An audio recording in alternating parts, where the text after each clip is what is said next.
যে এতিম সম্পর্কে প্রত্যেক মানুষের লাগে হুঁশিয়ার থাকা দরকার। বালা ব্যবহার তো করবা, জবান দিয়াও তার কোনো হক নষ্ট করতে পারতা না। এতিমরে দাবাইতাও না, নিষেধ করা। আসলে নাবালি হরুতাইন তো এটার বুঝ ভরা নাই তাকে না। কোনো মানুষে কিবান তারা কইব তোমার বাবা অত মাল তৈয়া গেছেন, যাও না তোমার চাচায় সব মাল টানা তো রাখিলছেন, হইয়ে তোমারে দিতা কিছু হেন দেখতে আবো নাবালি হরুতা দিলে গিয়ে মিঠাই খাইয়া শেষ করলিব, তাই দিলেই তানি কোনো তারা তো মাল।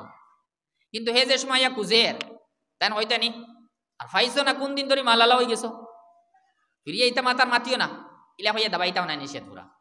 তাই বুঝ দিতে সুন্দর করিয়া হইতা না, বড় হইয়ালে তোমার মাল তোমার হাতও দিমু, এখন নিলে তোমার মালটা মানুষে নষ্ট করলিবা, ওলা একটা শুদ্ধ বুঝ দিতা তারে। এতিমরে দাবাইতাও না, নিষেধ পুরা। ই আয়াতে কারিমাত যারা আখেরাতের উপরে ইমান নাই, আখেরাতের উপরে বিশ্বাস নাই, তারা রেখ আইব বয়ান দিছেন ফাযালিকাল্লাযী ইয়াদুল ইয়াতীম, ও মানুষ যে এতিমর লগে বুরা ব্যবহার করে, বাদ ব্যবহার করে। বাদ ব্যবহারের ফারা তাফসীর আছে, ব্যাখ্যা ফল আছে, কয়েকটা মাত্র কইলাম। যে এতিম সম্পর্কে প্রত্যেক মানুষের লাগে হুঁশিয়ার থাকা দরকার। বালা ব্যবহার তো করবা, জবান দিয়াও তার কোনো হক নষ্ট করতে পারতা না। এখন হইল দ্বিতীয় আইব আল্লাহ তাআলা কইতরা এই মানুষের, ওয়ালা ইয়াহুযু আলা তুআমিল মিসকিন, এ ওলা মানুষ যে মিসকিন রে খাওয়ানির প্রতি মানুষের উৎসাহিত করে না, যে মিসকিন রে খাওয়ানির উপরে উৎসাহ দেয় না কেউরে। এর অর্থ হইল নিজেও মিসকিন রে খাওয়ায় না, আর কোনো মানুষের মিসকিন রে খাওয়াইবার কথাও হয় না। ওলা বখিল, কৃপণ। মিসকিন হইতে খারে হন, আমরার ভাষায় মিসকিন হইতে রে হন যার গেছে ই পরিমাণ মাল নাই, যে পরিমাণ মাল হইলে তার উপরে কুরবানি বা ফিতরা ওয়াজিব হইত, যে পরিমাণ মাল হইলে ফিতরা বা কুরবানি ওয়াজিব হয়, ই পরিমাণ মাল নাই, যে তার নাম শরীয়তের ভাষায় মিসকিন। কি পরিমাণ মাল হইলে সদকা বিদের কুরবানি ওয়াজিব হয়? আমরা উপরে কুরবানি ওয়াজিব হয় না, ফিতরা ওয়াজিব হয়। কি পরিমাণ মাল হইলে? 52.5 তোলা রুফার বাজার মূল্য। 52.5 তোলা রুফার যে বাজার মূল্য হইব, ও পরিমাণ যদি সম্পত্তি, ও পরিমাণ সামান প্রয়োজনের অতিরিক্ত তাকি যায়, তেও মানুষের উপরে কুরবানি ওয়াজিব হয়, ফিতরা ওয়াজিব হয়।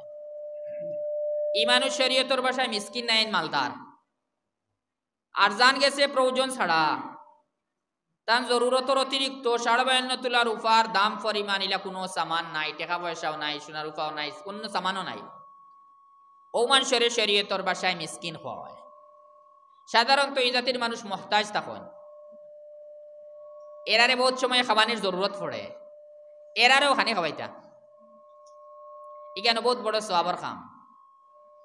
আরে খায়াত আল্লাহ তাআলা ফরমাইছেন, ফাক্কু রাকাবাতিন আও ইতআমুন ফি ইয়াউমিন জি মাসগাবা, মিসকিন রে খানি খাওয়াইতা। মিসকিন রে খানি খাওয়ানি একটাও বহুত বড় একটা সওয়াবের কাম, বলকে অনেক সময় জরুরি হইব। মিসকিনের বিভিন্ন দরজা হল আছে। এক মিসকিন তো হইল মোটামুটি তার খানি খাইলে আর আমরা খেয়েও তার খানি দিতে আমি জরুরত নাই। কিছু মিসকিন হলা আছেন, এ কোনো কামাইয়ের উপরে কাদিন নাই, হে কোনো কাম করিয়া, হে কোনো অন্য কোনো লাইনে হালাল রুজি ইলা করতে এই পরিমাণ তার শক্তি নাই। ইলা আসেন নানি অনেক মানুষ সকল, যেমন লুলা, আন্দা। আন্দা বেটা কাম করতে পারতো না, আন্দা কইতে 2 চোখ নাই, 1 চোখ না হইলে এখন খানা, আর 2 চোখ না হইলে এখন আন্দা। খানায় তো কাম করতে পারেন, আন্দায় কাম করতে পারেন না। ফাও দইখান নাই, এনার নাম হইল লুলা। 1 ফাও থাকলে হইল লেংড়া। লেংড়ায় তো কোনো সময় মোটামুটি করিলেন, কিন্তু লুলাই পারবো না। তে এরা ওলা মিসকিন, যারা নিজে কাম করিয়া খাইতে শক্তি নাই, এরার জিম্মাদার খে। কিবা তো কোনো মানুষই আসেন মারা গেছেন, এতিম হরুতাইন, গুরুর ছোট বাচ্চা ইনতে তো কাম করার শক্তি নাই, কাম করিয়া খাইতা না। কিবা তো হইলা মহিলা অকল, মহিলা অকলের শক্তিও থাকে, তেও বারো এরা রুচিও করতা, এখান হুকুম নাই, এরার জিম্মাদার খেয়ে আসলা। এরার জিম্মাদার আসলা হয় বাবা, আর নাইলে হইল বাবা না থাকলে চাচা আইন, দাদা আইন, এরার পরিবার না থাকলে গাঁওর মানুষ, তারার গোষ্ঠীর মানুষ, গাঁওর মানুষ, এরার উপরে দায়িত্ব এরারে খাওয়াইতা। ই ব্যাপারে মানুষ বোধ খেয়াল করেন না যে ইলা যদি কোনো মিসকিন থাকে, যার ইলা রুজির কোনো শক্তি নাই, তে তারে খাওয়ানির তার গোষ্ঠীর যে তার ধনী মানুষ আছেন তারা উপরে ফরজ। এরা যদি না খাওয়াই না তে গ্রামের মানুষ, ই গ্রামের মানুষে খাওয়াই না তে দারো গ্রামের মানুষের উপরে ফরজ হইল এরা খাওয়াইতা। এগুলো ইসলামের এক সিস্টেম, বহুত ভালো।